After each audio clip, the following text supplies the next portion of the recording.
But this next panel I'm really excited about. I say that about every panel. I work in a great job where I am truly excited about every panel we put together. But this next panel is going to bring up some employee owners. We've heard a lot about how employee owners experience employee ownership and the benefits they accrue from it today from people who aren't employee owners. So now let's see if that's really true about what we've assumed. And I think what we'll hear in part is that I think sometimes in the employee ownership space, we often get stuck talking about what's in a person's ESOP balance. And that's certainly important to thinking about addressing wealth inequality. But I think more of what we'll hear today is kind of the human experience that employee ownership provides, the ability to be seen in the workplace, the ability to be involved in decisions, the ability to show up at a place and be heard and respected, and the impacts that can have on how people perform, as we heard in the earlier panel. So I'm going to invite our panelists up here and introduce them really quick and get the ball rolling.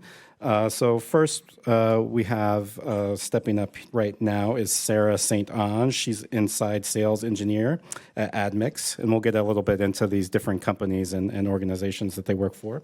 To the left of Sarah is Ashley Bell, who's the inventory coordinator at a few cool hardware stores right here in DC's metro area. To the left of Ashley is Adrian Flores, project manager at Accent Landscape Contractors out of El Paso. And then to the left of Adrian is Juan Carlos Lopez, executive associate at Cooperative Home Care Associates, one of our largest employee-owned companies in the country and one of my favorite ones as well. And then I'm so thrilled to have Tim Garbinski, the communications director from the National Center of Employee Ownership, moderating today's conversation. Anybody who knows Tim knows that he's one of the brightest, most kind, empathetic, and warm people in this space, and really the perfect moderator for this discussion. And outside of his role, I learned last night that Tim is a new father. I got to meet his baby, so I encourage you to ask Tim to see pictures of the baby because he is super, super cute. And I think we all need cute babies in our lives right now. But I'll turn it over to you, Tim. Thank you so much, Matt. Can you repeat most of that for my mother later? I think she would be really thrilled to hear all of that. And if you're interested in meeting the baby, you'll find us at the hotel later, where he's very friendly to new people. But we're not here to talk about him as much as I'd love to. I am really thrilled to be up here. I really appreciate the Aspen Institute, Rutgers University, having me up here to moderate this talk. But I'm not going to do much of the talking, which is fantastic. I wanted to just get some ideas out here at the start. This is the Ideas Forum, after all, and as we've been seeing, it's aptly named, right? There's already been a lot of really interesting ideas shared in terms of how to grow employee ownership. It's also really apt because part of what makes employee ownership so special is the ideas that the companies themselves generate at a clip that other companies cannot necessarily compete with. It's their strategic advantage, those ideas. And even just the idea of employee ownership, right? Like, it's so impactful. It's why we're all here. It's why we have our Congress people here talking about it as well. It's why it's well represented on both sides of the aisle. But it's not just an idea. And the reason why this idea is at all worth supporting is people, right? Like, we can talk as much as we want in sort of macro terms, but if we weren't here to talk about this for the aspect of creating good jobs or for the aspect of creating real retirement wealth, it wouldn't have the impact that it currently has for us. That's why we're in this room. And so in order to really think about and talk about what makes these places thrive and what makes employee ownership good for the country writ large, it's important to talk about what makes it good for the employee owners who make employee ownership itself thrive. So, I promise that's the majority of the talking I'm going to do. After that, now I'm really excited to, again, we've had our speakers already introduced. I promised them I wouldn't be standing at the podium, but I don't see a bonus microphone, so I might stand here for a little bit. Oh, delightful. Great, now I'm going to join the group. So just to get us started, thank you very much. Just to get us started, I want us to, please. Oh, okay. As previewed. Thank you very much for your patience. We have Senator Cassidy joining us. And yes, It's my pleasure to introduce the Honorable Senator Bill Cassidy from the state of Louisiana. Senator Cassidy is chairman of the Health, Education, Labor, and Pensions Help Committee of the U.S. Senate, and he is the first physician to serve as its chair since 1933. He's also on the Finance, Veterans Affairs, Energy, and Natural Resources Committee. Senator Cassidy is a great friend of ESOPs and employee ownership, a great defender in the Congress, and we're delighted to welcome you, Senator, and hear your thoughts.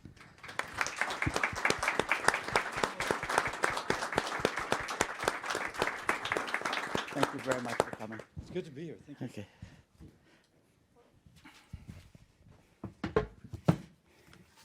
Hey, thank you for having me. I always figure that ESOPs are where Karl Marx and Adam Smith meet in warm embrace, right? It's kind of like workers of the world unite, controlling the means of production in a way that actually augments the productive capacity. It is really an innovative thought. I'm told way back when, I know you know the story better than do I, that Russell Long was trying to think of a way as to how to come up with an idea for this sort of idea, and he just kind of put it out there for academics. I'm told, it might be apocryphal, that the academic who responded to him was at Stanford, but originally from Opelousas, Louisiana. There's a great Hank Williams song, Opelousas, so stand. Anyway, it is not the place that you would think the Stanford economists would come from. But nonetheless, they were able to, but on the other hand, it kind of made sense to me, because if you really are trying to share the wealth of those who are in the executive suite with those who are on the factory floor, somebody from Opelousas would be thinking about that. You know, it's just because it's not a place of C-suites, it's a place of people working on the factory floor. And some bright person figuring out, how do we share that wealth? Because I think of ESOPs as effectively sharing that wealth. Y'all have embraced it. I thank you very much. And by the way, I've seen it in my state. Acadian ambulances, I don't know if anybody from Acadian is here, but there's others in my state who are doing that. And I see not just the kind of theory of it, but the actual reality of it. And that's also important, because people can have a lot of great ethereal theories, but they don't work. And this one truly seems to do so. Now, that said, we just passed Secure 2.0. Michael, will you raise your hand? Michael Sinecor is one of my folks who works for me. He's a bachelor. He's available 24/7. Easter, Passover, or Ramadan, doesn't matter. Call him, and he's available. But in that process, Secure 2.0, which he is very key in, we were able to provide legal clarity so that ESOPs can sell shares to employees without being sued by the Department of Labor. Nice little thing to do. And on that, we have a commitment in order to continue to enable how ESOPs function, both for the business and for the people who work at the business. Now, I'll just say that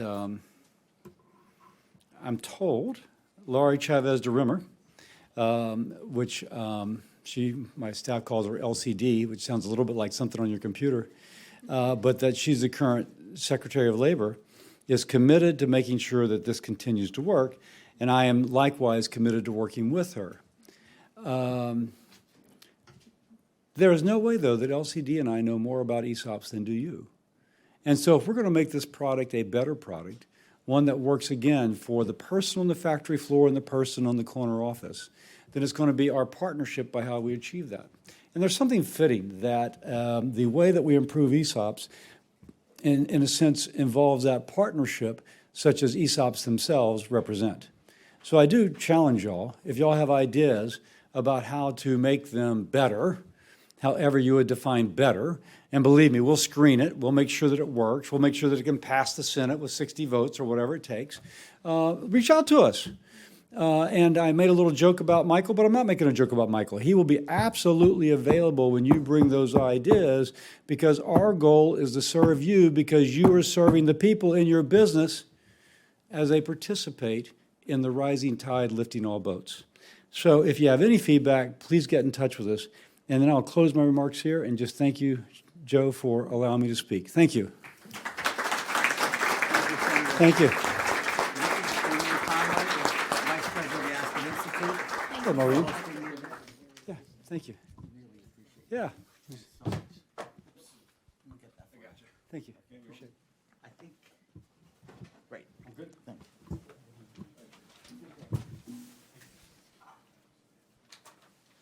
Are these your notes? They are not. Thank you to the senator. Ladies and gentlemen, I've misplaced my other microphone again, so I'm just going to stand here for a second. Look, hey, thank you, Leslie.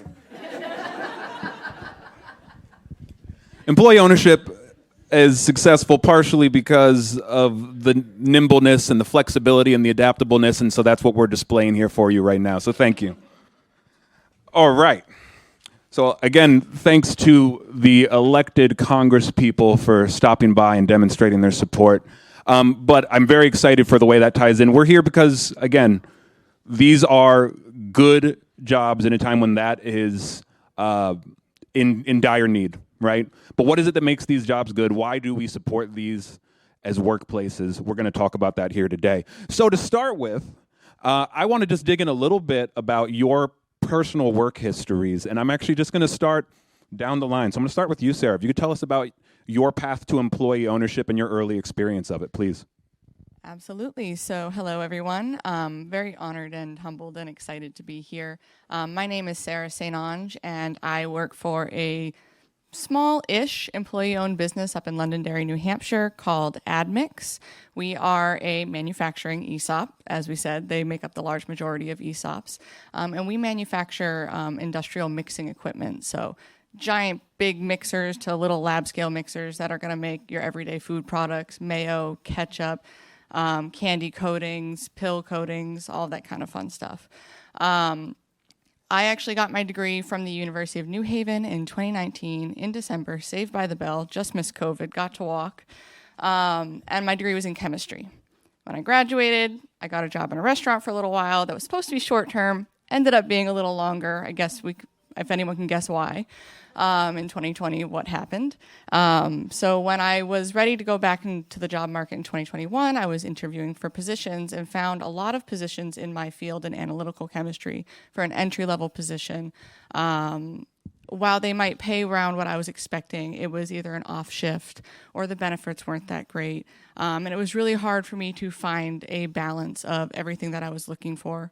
And then I came across Admix, and I started in their product lab, their test lab. It's not really an analytical lab. I'm working with our equipment and testing our customers' products on it. But it was a foot in the door.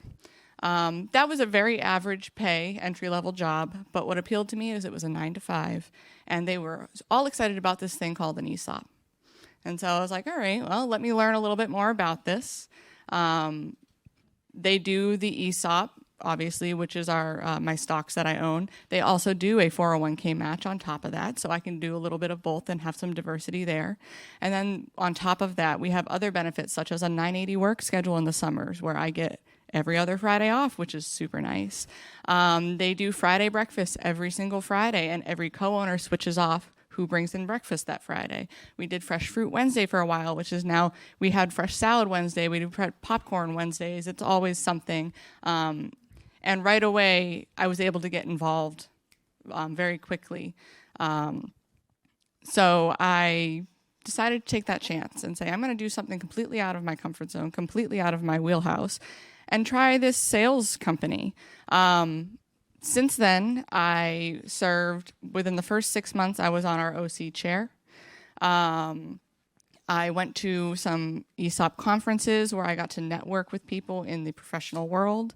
I got to organize a bike build for charity within that first year, where we built some bikes, and that was paired with our stock reveal party, which was a lot of fun for everyone who got involved. And I actually ended up getting nominated and one employee owner of the year, both regionally and nationally, that same year that I was hired. Thank you very much.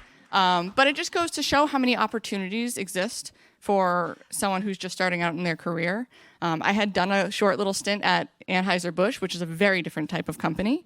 And the benefits available to me there, their union was actually working on taking away benefits from future employees. And they were bribing current employees with bonuses to pass those things. So coming from that environment to coming to an employee ownership environment where everyone's invested in the success of the company, and not only that, but we actually get to take a piece of that home with us, that's what made the difference for me.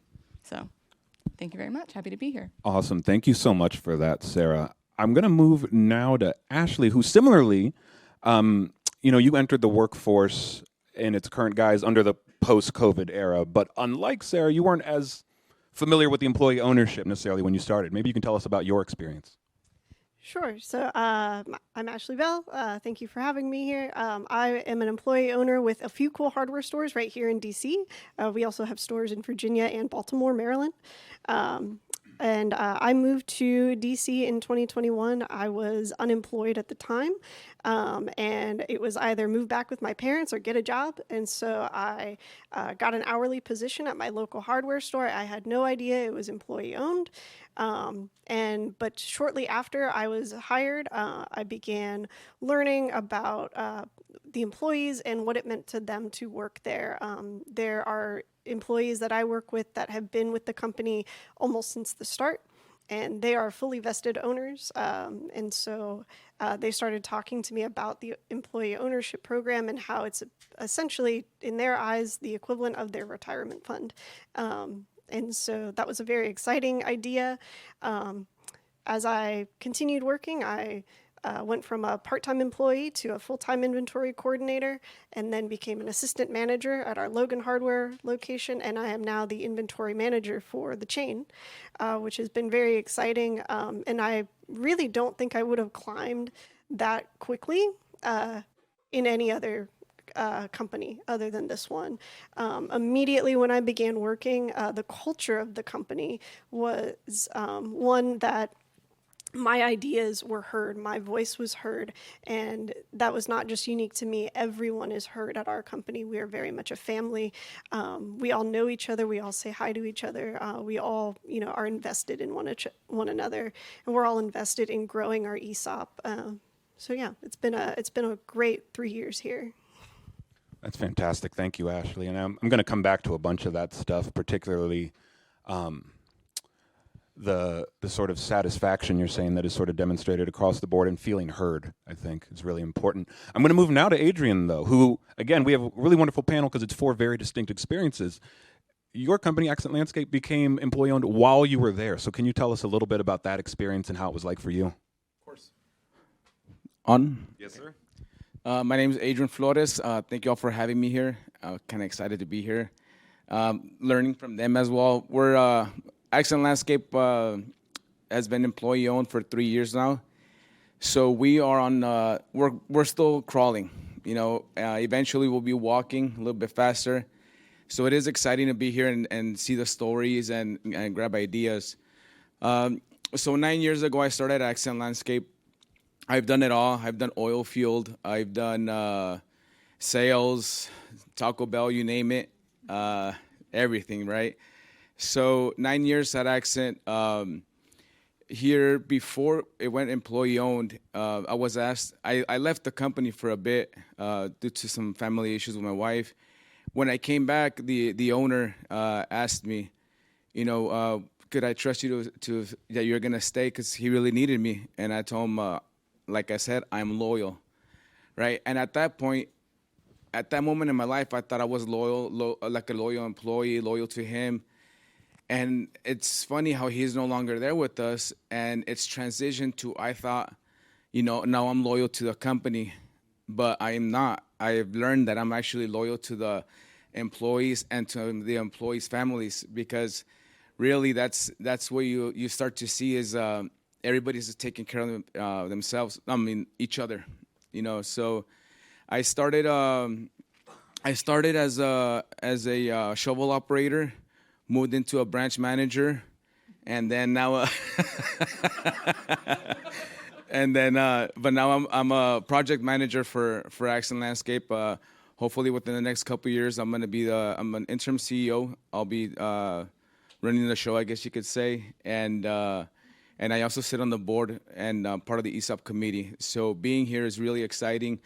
I love her stories of, that's a company that's been in ESOP for a long time, and they have so many great ideas that I love to take back and start implementing so we can stop crawling and start running. So That's fantastic. That's fantastic. And really, again, sort of mirrors Ashley's sort of incredible ascent, too. And I'm really excited to touch on a little bit the camaraderie piece that you really just pinpointed. But before we get there, Juan Carlos, again, 4 distinct panelists. Juan Carlos comes to us. He's been in the employee ownership space the longest, and very excited he's up here because he's with Cooperative Home Care Associates. They're a worker cooperative. So we've been talking a lot about ESOPs. We love ESOPs. It's very exciting to get a worker co-op perspective up here. So please, Juan Carlos, if you could share your journey into employee ownership and what that's looked like for you. Sure. Thank you, Tim. Good afternoon, everyone. Thanks for having me. I'm Juan Carlos Lopez. I'm actually right now the client services program manager. It's a new position that I was just promoted to recently after COVID. Prior to that, I started cooperative right during the 2009 recession, and I wasn't sure what to do. So I was given an opportunity to start as a temp, as an AA, in this company that had no idea. It was not what I wanted to do, but it was a placeholder until I figured it out. Little did I know that I was going to fall in love with the job, the people, and the industry. I started as an AA, supporting all the different departments. And then I got to know the people, and I saw that the workers themselves were forming committees to solve their own problems. And that was kind of unique, right? I saw that people were given a voice. It was unique in a sense where, to this day, we have an open door policy where any worker at any moment could come in and speak to any staff member at any time, and we'll take the time and listen to their concerns, their issues, or any kind of problems that they're having. Fast forward a couple of years, I was promoted to the executive associate, where I supported the president and the vice presidents, and then COVID hit. And then that's when I saw the true essence of a cooperative come into play, where we tapped into Cooperative Textiles from South Carolina, where they helped make masks for us. They helped provide PPE for our workforce during COVID. Our workers are still essential workers. They, put their lives at risk going out and supporting other families to be able to live in their homes with dignity and respect. It's been a great 15 plus years already at Cooperative. And it's something right now that, I still value, and I see the importance of the people and giving them a voice and actually having them be excited to do the jobs that a lot of people don't really want to do. And it's an industry where people are invisible, and we're giving them a spotlight for them to, be heard and have a voice, and, make changes in their own hands as well. So I'm happy to be here and continue this conversation. Thank you so much for that. Can I call you JC? I know you mentioned that before, so I'm going to stick with that just for time purposes. So actually, I'm going to stick with you for just a second, though, JC. You ended there with how, it's an industry where you say a lot of people sort of feel invisible, but you were talking a lot about how they, how your worker cooperative demonstrably gives them like a platform and a voice and makes sure they're heard. I want to dig in a little bit more on, the other ways in which Cooperative Home Care Associates like really sees the worker owners, the employee owners as whole people. And what sort of benefits they provide, the governance structure. If you could touch on that a little bit, I think that'd be wonderful. Yeah. So we, as a worker-owned cooperative, our workforce, we offer also free training to the workforce. And we don't advertise on newspapers, on the radio, billboards, or nothing like that. All the people that come to us is through word of mouth, either through clients or other workers. Once they're trained, we also provide them with work. While they're working, the first 3 months, they're on probation. And then once they pass probation, we offer them the opportunity to buy a stock in the company. Everyone whether you're a paraprofessional or administrative worker, owns only one stock. Even the president only owns one stock. The stock is $1,000 of, but we recognize that a lot of people may not be able to afford $1,000 right away. So we ask them to pay $50 up front, and then the company loans them the rest, interest free. All we do is after we take $3.65 out of every paycheck for 5 years, and then the loan is paid off. And I tell the workers to think about this as savings, because if they decide to leave, the company buys the stock back and gives them the $1,000 right back. This allows them to become worker owners and take in all the benefits of being a worker owner, which allows them to run for the board of directors. Our board of directors is comprised of 8 worker-owned paraprofessional home care workers and 1 admin staff. They are the decision makers in the company. Luckily, in 2019, the board decided to put our profits into retainer. This is why we're still here. Other than that, other people would have just paid out dividends and everybody would have kept their money. But they made the decision as a whole, knowing that, it's not about individuals, but it's about the company, but it's about the people that we wanted to sustain and be here for longer. So not only are they allowed to run for the board, but we also provide our worker owners with financial literacy. We also provide them with tax preparations for free as well. So we take away stressors in their common life that they don't have to worry about, because they know that as a worker owner, they can do these things and continue on with work.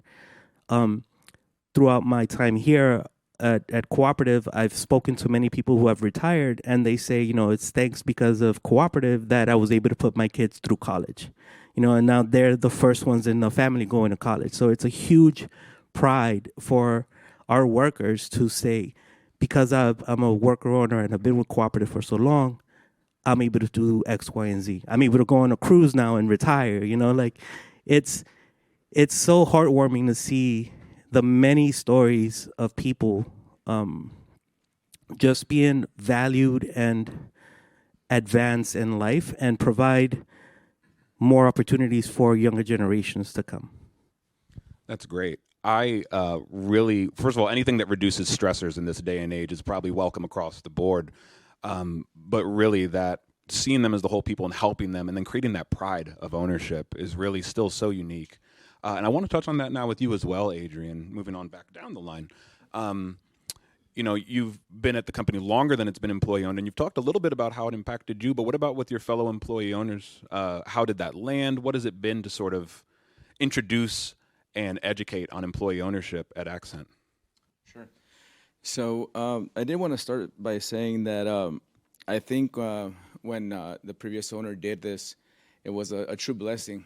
It could have gone to private and could have not been there anymore. The longer tenured employees also could have been already, you've done your time. So that first of all is a blessing that we became an ESOP. And in regards to the not being an ESOP, you work for the owner, get paid, get vacation, your bonus, and that's all you expect. And the people that my coworkers have been doing that for 30 plus years. The company's been in business for about 40 years. So the guys that have been there for 30 plus years, it was very difficult, for us to, especially I'm a big believer in it. So it was very difficult for me to sit by and hear them saying, "Oh no," it's I guess what 95% Latino. So it's a culture thing. It's very hard to be able to tell somebody, hey, they're here to help. This is going to be good, and the outcome's going to be great. And so I'm not going to lie that everybody was happy. It was very hard for us to start convincing the older gentleman on how this was going to happen. As time did pass, after the first year, especially when you get that tangible. And you have the big party and you show everybody what money they have now, whether it's a lot or a little, they start to see that, this is true. So it starts becoming more on the meetings we were having. It starts becoming more and more togetherness instead of, oh no, that's not true. And now it starts to everybody gets humbled and says, hey, what can we save? Where can you cut the because before it's that mentality of it's not my money, and then you start to think, well, actually that is my money. So you start to especially my boss telling them, hey, the pipe that's outside. I'm doing a golf course in New Mexico right now, and I mean, if you would think about a stick of pipe, you're talking about $1,000, and you just have it rolling out there. That's when you start to think differently and saying, "Hey, that's my money," and start taking care of everything that you have there. So the culture is starting to change. We're 3 years in, and from where it started to where we're at now, it's changed a lot in that aspect. Can I just add Yeah, to that? please. From the perspective of a company, now I didn't mention it before, we've been an ESOP since 2001, we were 30%, and then 2017 we became 100%. So we're fairly mature ESOP at this point. And coming from the perspective of a mature ESOP as well, that culture only continues to grow, especially as those account balances begin to grow. We have quite a few employees now who have been with the company for 30, 40 years, whose account balances are, 6 figures on top of their 401k. And so now it's like, every decision that's made of the company, everyone wants to know what's going on because they are so invested. And it's gotten down to like counting, how can we save on bolts so that we're not spending as much bolts or wasting as much? People really, really take so much more of an active position in cost saving things, especially as their account balances grow. And I'm sure you saw that change as soon as they received their first statement. Right. So that'll only continue and grow. Yeah, they do. They're more outspoken. Before it wasn't where the labor isn't going to talk to the CEO. The labor isn't going to talk to management. They can't walk in the door. Not saying that's how it was, but that's how it seemed. That's how it portrayed. And now you see the employees coming into the office. I could probably name. We have about 157 employees, and I probably know every single one of them by their names. Where they're coming in and out, interacting. Any questions they have, they know I'm here for them. That's the culture that has changed, and being able to be on the board and work with everybody to where it was just one owner, obviously here. Now it's after 30, 40 plus years, they've never seen a paid vacation except for their management. I went in 9 years ago with paid vacation. Why should I have that 2 weeks and they don't get anything? So we started working little by little, and I was happy to announce this last year that we were able to work together and give them paid vacation, and that was a big milestone for us. Hopefully in the future, we can start talking about how it gives that money back to them. I heard, Leslie, right? I heard you talking about how, and that mentality is just awesome to me, where it's their money, put it back in. And then that thing that's where I want Accent to be at, where it's, hey, we do have a lot of money in the books, but it needs to go back into the employee owners. That's fantastic. That feels like what I hear a lot in terms of sort of where the rubber meets the road, so to speak, is that line of sight into, oh, I'm doing this. This is affecting not only my eventual account balance, it's affecting that of my friend, my neighbor, my partner. Right. And where you become accountable to the company, because the company is accountable to you. It's yours, right? And it's really impactful. I would love to touch on that for you, Ashley. What's that look like at a few cool hardware stores, sort of, also as a relatively new ESOP-owned company, what it's looked like to really instill that ownership culture value? Yeah, absolutely. So like I said before, everyone has a voice. Everyone's voice is very, impactful and heard. One thing that we are trying to do this year is reduce our losses similar to other companies. And the employees that I've spoken to about doing that, in identifying our losses and, trying to reduce those, they get really passionate. And I've even had to rein some employees in by saying, we can let that thief get away. We don't have to chase them down the street. We can take that loss. Your safety is more important. We've definitely had glad to, we have a lot of passion within our company. And so, yeah, that's the biggest time I see it. And we also, all of our leadership, similar to JC's, we keep the door open. Anyone, if you're just a part-time associate, you can come and talk to senior management. We're going to give you that time. We're going to hear your thoughts. We're going to, take care of you in whatever way we can. That's fantastic. Part of me almost wishes it'd be a very crowded stage, but I almost wish we had another panelist, and it would feel cruel, who wasn't an employee owner. Just to get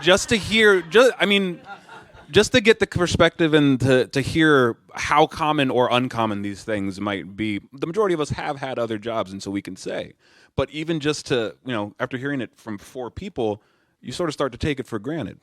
I want to shift a little bit back to you, Sarah. When we've talked in preparing for this panel, you talked about how important the financial security aspect of the ESOP is. And I was wondering if you could just touch on that a little bit, how it's been important for your fellow employee owners and why you think that's so worth supporting. Yeah, absolutely. And I think the best way for me to attack that is to talk, again, about a very personal story. This goes hand in hand with kind of my comeuppance in the ESOP world. But I was very fortunate to grow up in a 2-parent household where I had a stay-at-home mom and my dad was the breadwinner of the family.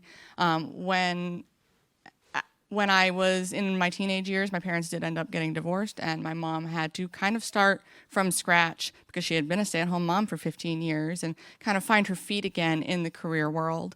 And that also involved taking a lot of money out of her 401k in order to buy us a new place to live.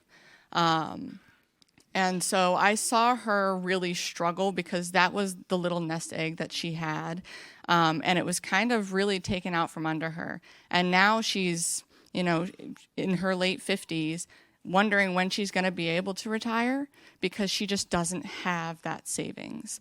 And it just showed me that we're even in a worse space economically right now. As someone who's new in the job field, new in my career, like I said, I graduated 2019, so AdMix is my first real career opportunity. I was very nervous coming into the workforce that I would ever be able to retire, even with saving as a 401k. Pensions don't exist anymore. 401k matches, a lot of what I was looking at for an entry-level job were fairly low. And I just kind of felt very defeated because at an entry-level pay, that was barely enough to, make ends meet on an apartment, let alone, car bill, loans for school. And then my husband and I, 2 months ago now, finally bought a house. But when we were looking at that opportunity, it kind of felt impossible. So I was going into my job search very nervous and scared for what I would find. When I accepted the job at AdMix, one of the first things that they had me do was look at a wealth calculator. And I put in my little entry-level salary with no pay increases planned outside of a 3% per year, right? Cost of living adjustment. And then no promotions, no raises factored into that. And if I was there for 40 years, it threw out a 7-figure number at me. And I nearly fell off my seat, very emotional. And maybe that's unique for someone of my age to consider, but I had seen it firsthand as, the oldest child of seeing this divorce and seeing how unexpected life occurrences can completely derail plans for the future. And so this really made me feel a lot more secure. Now, in the 4 years I've been there, my salary is up 44% from where I started in 4 years. That's incredible. And my ESOP balance, my projected balance for if I retire there, is more than double where it started when I was at my little entry-level spot. And although we have gone up in our share price and we have gone down because the past few years have been difficult, that value continues to grow over time. And even if I don't spend my entire career there, my ESOP balance has already outperformed my 401k. So these things were so incredible for me at the beginning and gave me such a sense of empowerment outside of the fact that my company actually invests in my growth. I, like I said, am a chemistry major, but I worked in a manufacturing product testing lab, and now I'm in sales, none of which are in my wheelhouse, but gosh, have I grown professionally? I have a lot more skills under my belt, all thanks to this incredible company structure that has allowed me to grow professionally and that invests in my growth. My CEO says it every year at our share price announcement, and I always get chuckles when I tell people, an ESOP, it's not a get-rich-quick scheme. It's a get-rich-slow scheme. And in this economy where everything's about turning that dollar as quick as you can, that's really not heard of. Like, that's not understood. But when you think of it from a capitalism standpoint, like I used to be all like, oh, rah, rah, capitalism's the problem, right? Well, great book from Corey Rosen and John Kasich, CEO, Reinventing Companies, Capitalism, and Who Owns What. A quote that is in there that has always stuck with me is the problem with capitalism isn't capitalism. It's that there's too few capitalists. And ESOP creates capitalists of every single employee owner that works there. And then that money goes directly back into our communities and will really, it's just such an incredible vehicle for closing that wage gap. So it has given me such a platform of something where I can really feel like I can make a difference by making this employee ownership voice heard and getting the word out there to why this company structure is so important, not just for the individual, not just for people like me or people who might have a worse or a better situation from where they've started in this economy that it's so unpredictable right now. You know, my dad bought the house that I grew up in for $39,000 back in 1993. And 2 months ago, my husband and I closed on our first home that is smaller than the house I grew up in, and it's a six-figure number that starts with a 4. So it was very accomplishing, but very scary at the same time. But I know that I can use my salary to work on the projects and the future I want to build for my family, and then I can rest assured knowing my retirement is safe. So. Sorry if that was a long answer. No, that was a great answer is what it was. Thank you so much for that. And I'm glad you mentioned home ownership, just because I really do think so much of the operative discrepancy between like what could be and what is ownership, right? The difference between renting your home versus owning your home, renting a car versus owning a car, it's implicitly impactful. And so applying that to employee ownership for businesses follows for me. Thinking a little bit more about being in the early career, and I'm not sure what the Congress people have done to our time budget, so okay. I would love to end with our panelists talking, so I'm actually going to break for questions now, if that's okay. Do we have any questions in the audience for any of our panelists here?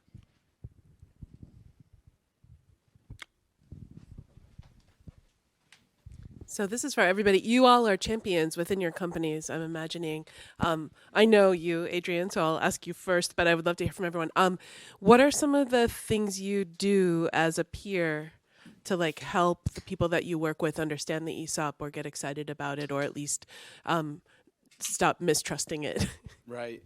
So some things that we've started to do is here 2 weeks ago, I think, or 3 weeks ago, I sat down with the committee and said, hey, the information is always in the check stubs, and then we throw out a flyer or some memes, something funny, so that they can read it, see it. But I didn't feel it was working, so I felt like it was just going back to the norm.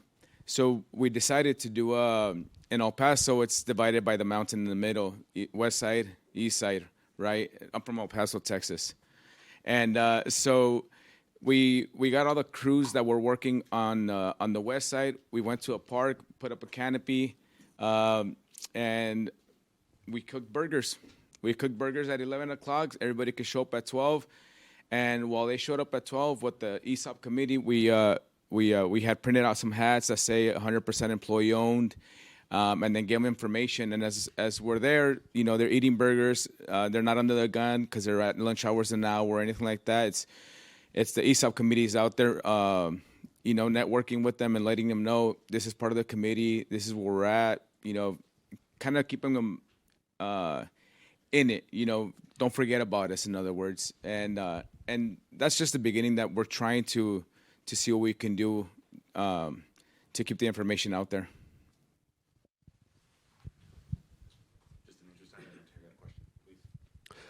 and I'm sorry, I forget the name. Sarah. Sarah. So first of all, NCO should hire you. So I'll just put that out there. But for us baby boomers that run organizations that have large numbers of younger workers, how would you condense that great speech you just gave about ESOPs into 3 or 4 just really key messages that would hit home for this generation? Building generational wealth is kind of seems like something that's impossible, especially when you don't come from generational wealth. This gives you that vehicle to do that. That was the biggest buy-in for me. That and just reminding them it is a get-rich-slow scheme. And if you show up each day and you give your ideas and your enthusiasm and your innovation to this company, it will come back to you. Hopefully, should everything go well. But I'm going to steal Terry's question and just pose it to my remaining 3 panelists here, which is, if in a phrase you could sum up why we should all be so supportive of employee ownership, why it's been impactful to you, if you could share that with our audience. And I'll start, since Sarah, I'm going to count yours as already done, with you, Ashley. Sure. I had this realization a week or 2 ago. I think I'm the only one of my friend group that actually likes their job. I like going to work. I enjoy getting to see the people that I work with. I would go for free. I can't go for free, but I would. But I did kind of a roll call in my head. I don't think many of my peers feel that way. And I think that is the impact of the ESOP. That's stellar. Thank you, Ashley. Please, Adrian. I'd hate to kind of piggyback off her, but I'm going to. Because it's where my vision is for the company, to put everybody there. You know, I wake up at 3:30 every morning, go to a gym, go to work 5 to 5, and I don't mind it one bit. I do it Monday to Friday. If I have to go out of town on the weekend, I do it. I love my job. I really like what I do. I like what it stands for now, and I really, really wish that I can get how I see the company, where everybody else can see it the same, where they don't have to wake up and say, "Oh, I gotta go back to work." You know, it's hey, go to work. You don't even think about it. It's not even a job for me. So that's the main thing for me, I guess. Yeah. That's beautiful, Adrian. JC, please. Yeah, you got a dedicated workforce who's willing to roll up their sleeves and go to work, not for you, but for everyone else working together. And you get that camaraderie where you see yourselves as equals, not working for one person, but you're working for each other. Well, I can't say it any better. Thank you all for working on behalf of your fellow employee owners, and thank you all for standing with us. Thank you. Thank you.